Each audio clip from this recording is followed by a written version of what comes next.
Dans la vie, il n'y a que deux manières d'échouer, ne jamais commencer et abandonner. Et ce n'est pas Edouard Mendy, le gardien de Chelsea dans la première ligue anglaise et également gardien de l'équipe nationale du Sénégal qui me dira le contraire. Il y a 3 ans, celui qui est considéré aujourd'hui comme le meilleur gardien de l'Afrique était Sanklo, mais pourtant il n'a pas abandonné, il a continué à exercer sa passion. Le voilà aujourd'hui récompensé de ses efforts vous-même. Dans votre travail, dans votre passion, quelles que soient les difficultés que vous pouvez rencontrer au quotidien, tenez bon. Mais pour vous qui n'avez pas encore commencé, il est temps de bannir la procrastination de votre vie. C'est le moment plus que jamais de vous lever et de vous battre pour vos rêves. C'est par cette petite exhortation que je vous souhaite la bienvenue dans ce nouveau numéro de votre émission. L'élément que vous allez suivre dans quelques secondes est le résumé du match remporté par le club des Flics 2-1 face à Soleil qui, une fois de plus, n'a pas pu briller.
Pendant ce match, un fait de jeu s'est produit. L'arbitre de la rencontre a donné carton jaune aux joueurs de Soleil FC qui a empêché le gardien de dégager selon lui. Mais selon les règles et des arbitres rencontrés avec lesquels j'ai discuté à la fin de la rencontre, ils nous ont expliqué que normalement sur cette action, le gardien de AS Police devrait prendre un carton rouge et un pénalty serait accordé à l'équipe de Soleil FC. Mais l'arbitre a agi totalement d'une autre manière, certainement à mes connaissances des règles qui régissent actuellement le football. Et ce n'est pas bien pour notre football que les arbitres continuent à siffler de telles choses.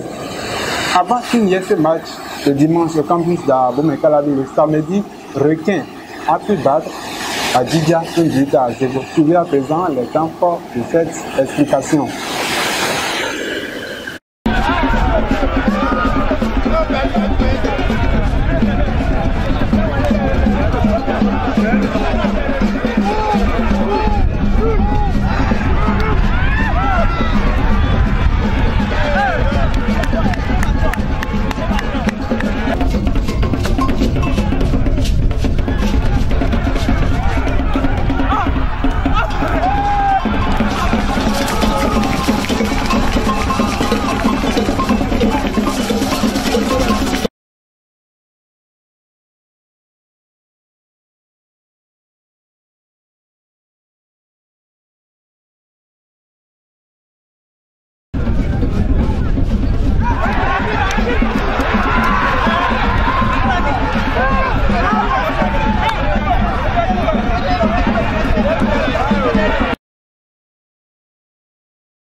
À la fin de cette rencontre, le samedi, une bagarre générale a éclaté. L'arbitre a reçu des coups.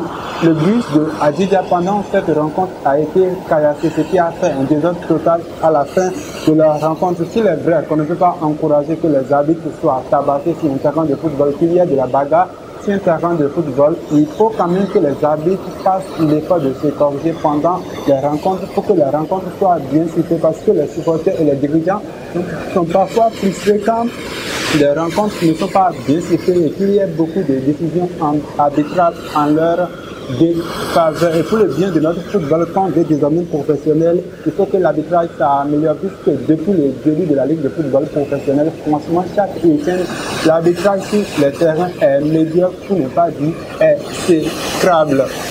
Pour le compte de cette deuxième journée dans la zone, c'est les deux matchs. Au cours des deux matchs, nous avons eu la victoire de Éternel 1 but à 0 devant Ria Cotonou, et AS Cotonou a également battu ici ENM 1 but à 0. Dans le classement de la zone C, Requin est premier suivi de AS Cotonou, AS Police est 5e, et nous avons dans la zone C, bien sûr, ici ENM qui est toujours dernier de la classe. Pour la prochaine journée, Requin va recevoir Aspac Exact, va jouer contre AS Cotonou dans le derby de Cotonou.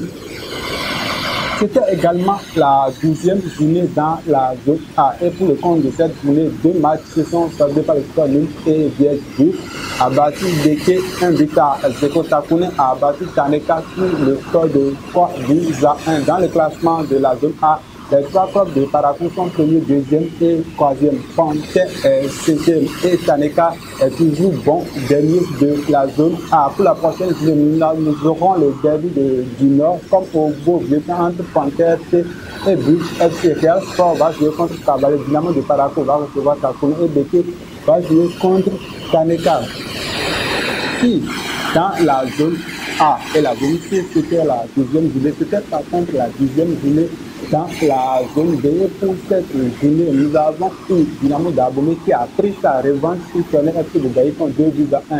Damissa a battu Esaïe 3 buts à 1. Audio et Espoir ont fait match nul 1 but à tout. Énergie a perdu devant Gabriel 2 buts à 1. Dans le classement, Audio est premier, Esaïe deuxième. Damissa est cinquième de la zone B. Espoir FC de Sabalou est bon dernier de la zone B. Pour la prochaine journée, Tonnerre va jouer contre Espoir, Esaïe va jouer contre Gardien et Damissa va jouer contre Énergie FC pour le compte de la 11e journée de la zone B.